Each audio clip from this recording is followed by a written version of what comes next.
We decided to do endophthalmitis and sorry. After endophthalmitis. and anti-aging cataract surgery.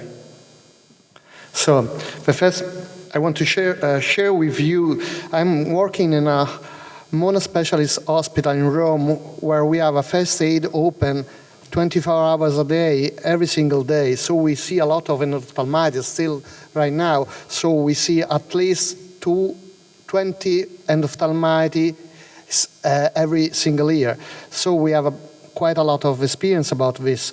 And there is a session next Sunday, but we don't have time to see the videos. And in these videos, I want to share with you that the problem of endophthalmitis is that the surgeon doing the cataract surgery has done a problem and didn't close very well the cornea and the anterior segment.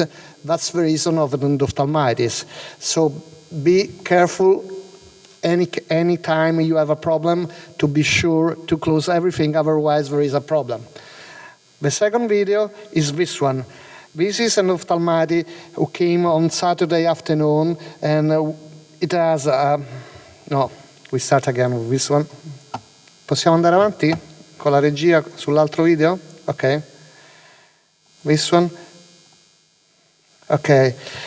This has a very rubbish membrane which completely covered the capsular bag, and it was very hard to remove it. It was I lost 20-25 minutes trying to remove the membrane, and it was impossible for me because it was very elastic. So I tried with forceps, with a lot of entrance, and she had a femto cataract with a toric yawl, and she was very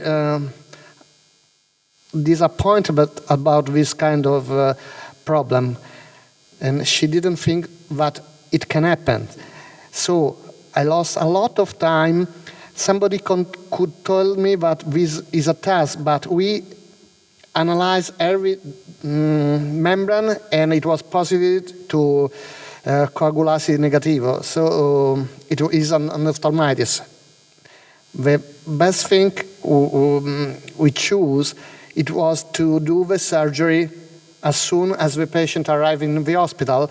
So even if the vitreous wasn't very much compromised, we could avoid to use silicone oil and had a very good final result. And this is quite rare in vitrectomy after endophthalmitis.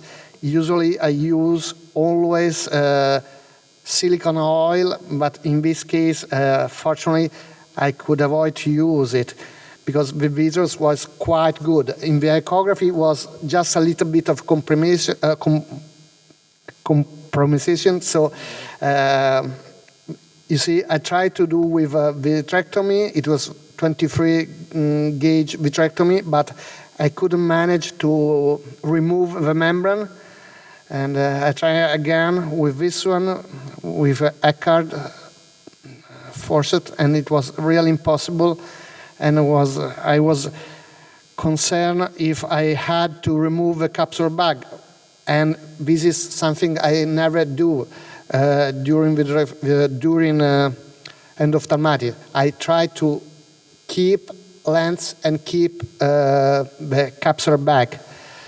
At the end, I decided to use forceps, and you can see what's happened. You see, the vitreous is quite good. There was just something at the beginning, but the retinals was, thanks God, perfect. But was perfect because we didn't lose time. Don't waste time. If you think it's an endophthalmitis, go ahead and do the surgery. At the end, I used forceps, and finally I could reach to remove the membrane. And the most was done. And I could save the toric lens and the capsular bag. We still see at least, on Sunday you will have my presentation with almost 20 vitrectomy a year for endophthalmitis. And you see the membrane, how it goes, and we save the eye. It was easier for me but it was Saturday afternoon, leave the patient and say, I would do an injection and continue Monday, but I would have lost the eye, I'm sure about this. So, this is the first presentation. Now, Michele, vuoi fare tu quella tua? O vuoi che faccio quella? No, faccio la mia. Ok.